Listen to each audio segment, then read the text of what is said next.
I'm not going to shoot an intro this time. Ooh. Ooh.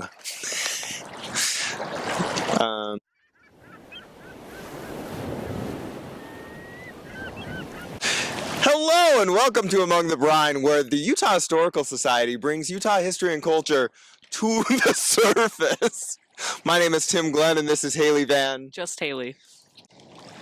And today we have a very special guest for you. It's Dr. Greg Smoak from the University of Utah History Department. Let's bring him out. Greg. Yay! It's very good to be here. I've gotten my questions. To be in the brine. Among the brine. Among the brine. We see if we have any little friends swim past us. Greg, this is where we like to ask hard-hitting questions. When did your interest in and passion for history begin? Boy, back when I was a little kid. And I just grew up in a family that was very much, I guess, historically interested. It's hard to say. Travel was a big part of it. We didn't have a lot of money, but we had a Volkswagen van. We went a lot of places and visiting parks and battlefields and so on. I grew up in the South. That's where I would say the interest started. And it was kind of associated also with geography. Place has always been very important to me. So knowing where those places were, visiting those places, and learning about what happened there, would say where it started. Okay. Yeah. And you mentioned you grew up in the South. So where in the South did you grow up? Well, technically it's the South. It's South Florida. Okay. I was born in middle part of the state, up by Mickey Mouse, but before Mickey was actually there.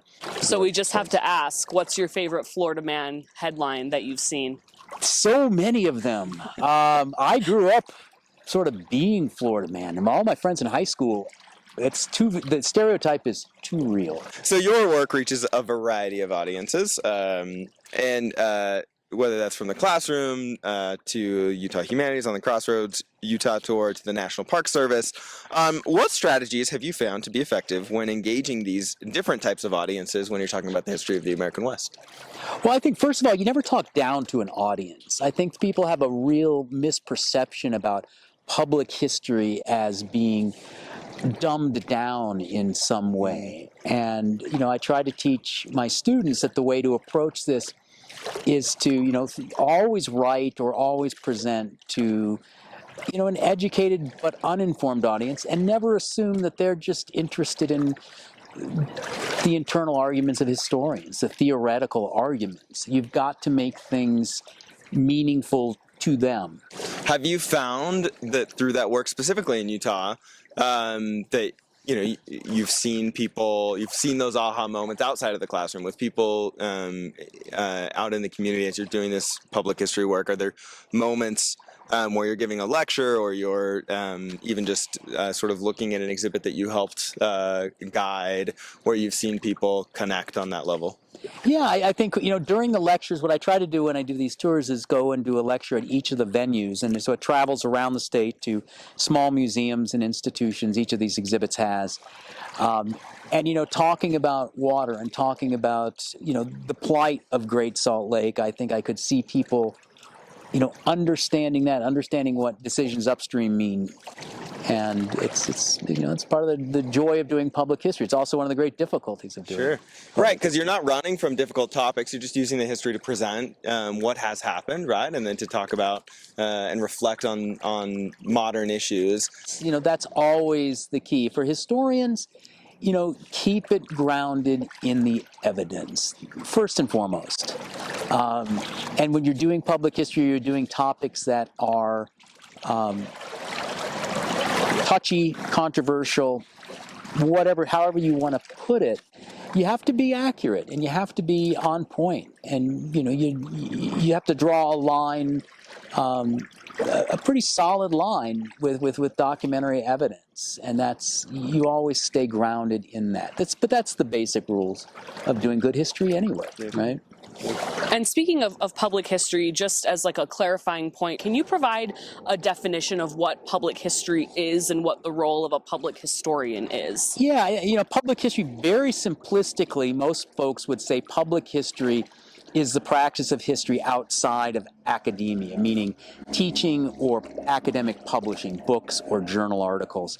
So the best way to think about it is history put to work in the world, right? That's the way. History put to a purpose in the world. That could be making policy or informing policy. It could be building a museum, right? And putting together exhibits that will meet the needs of a public audience. Okay, Greg, you talked about evidence, and so we really want to dig into something that is on our mind, Bigfoot. I think he is, it is, I don't know that I did when I was a kid, but it's something that is so important to me as being a possibility, that I wish that there were wild places and things that we didn't know about that were still out there. That's not at all the answer I was expecting from you, to be honest with you, but I love it. Yeah, I'll say something goofy. Ask me about UFOs or whatever, and I'll do something goofy. So following up with Men on Mountains, we did recently catch wind of a picture of you skiing in a gorilla suit, I think it was. Yes. And so I'm just curious, the thought process behind that, did it start as like you wanting to start a ski fashion trend, or what's the vibe of the gorilla suit? It is closing day at Alta. Amazing. Which is a zoo. The old tradition is people just dressing up in silly things. And, I just think gorilla suits are inherently funny. Yes. I just think they are.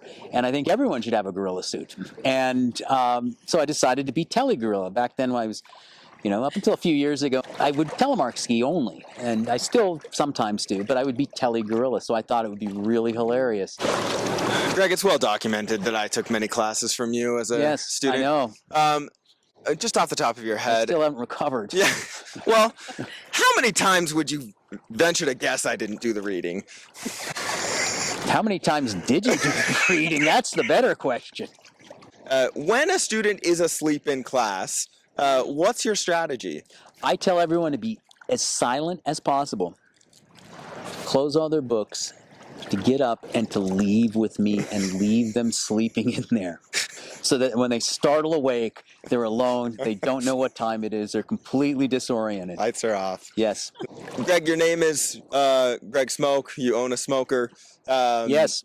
If you could only smoke one meat for the rest of your life, what would it be and why? That is a really hard question. I made some pulled pork a week ago, which is really good. Briskets, I love to smoke a brisket. It is very time consuming. It is very, it's more technical. You can get away with being really sloppy with pork butt, that you can just basically throw it on there and let it go and just deal with it. Where a brisket, you need to pay some attention to it and make sure it's prepped right and you're paying attention to the process. Yeah. And every Thanksgiving, whether it's 10 degrees or 50 degrees, I'm smoking a turkey out there, which is the way to do it. We'll be there. Yeah. Thank you. Thank you for the invite. invitation. You can That was really nice, smell, actually. you can follow the scent. Yeah. In a quick lightning round, will you please rank these U of U alumni, favorite to least favorite? Wallace, Stegner, Lisa Barr, and Tim Glenn. Wow. Well, I mean, are we talking about stature? Lisa actually tends my garden every once in a while I'm away in the summer, so she'd have to be number one. And then Stegner, because Stegner, gave his papers here instead of Stanford. Oh, that's good. Yeah. No comment. Yeah. Speaking of Wallace Stegner, he, in recapitulation, he has this great scene where he rides the train out to Great Saltaire, and there's this dancing moment, and I remember reading that and thinking, wow, this is so cool to read about Salt Lake City in this era. Yeah. And so for someone like you who spent their formative years of their life in the 20th century, I'm wondering what it was like. Well, the phones were attached to the wall.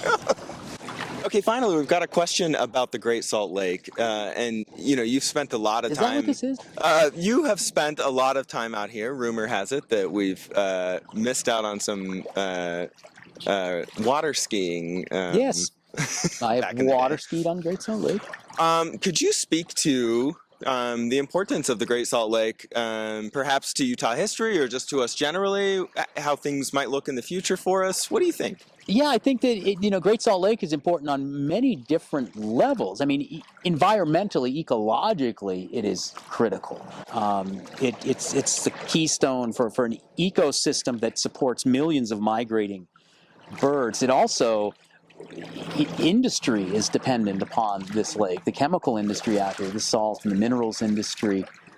So I mean, economically, environmentally, it's critical. It's also I think an underappreciated, underloved part of Utah history, and it was one of the great wonders of the world.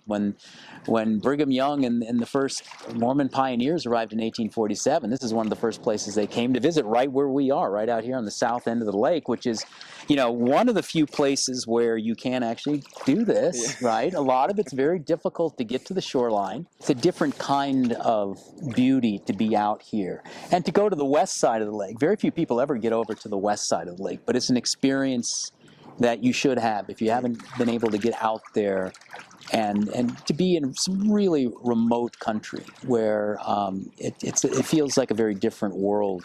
Well, thank you for joining us out in it and among it. Among the brine. Hey, there goes one. For Haille VanPatten, I'm Tim Glenn, and this has been Among the Brine, where Utah Historical Society brings Utah's art and culture to the surface. You can catch us anytime, 8, 7 Central, 6 Central, 5 Central, on Great Salt Lake Public Access. See you next time.